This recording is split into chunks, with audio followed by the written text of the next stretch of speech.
Ова се пеплосаните остатоци од детската соба на 9-годишната Лина која синоќа загина во пожар во стан во Чаир.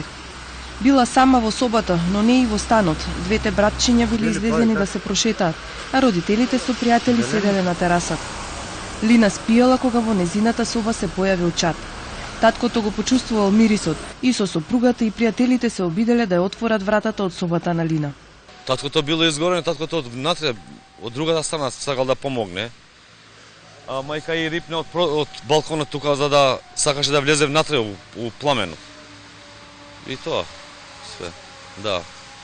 Ма не успеа, многу голем огин. Вистинска драма се одвивала пред зградата на улицата Емил Дурако. Соседите велат дека најстрашна била сликата кога родителите се обидувале да ја спасат керката. Мислам дека се карат.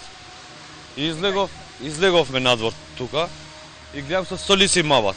После земавме камења и ги кршевме прозорите, пошто вика мајка и дека детето е внатре. И така, за 5 минути све заврши. Мајката скокнала од терасата и со скала се обидела неколку пати да влезе во собата кај девојчето. Соседите едва и успеале да ја спречат. Таткото, кој пак однатре се обидел да ја отвори вратата, од силниот оган лицето му изгорело, но и покрај тоа што кожата му се лупела од рацете не застанувал во борбата за керката. Биле повикани брза помош и противпожарна единица, но девојчето веќе било задушено и изгорено.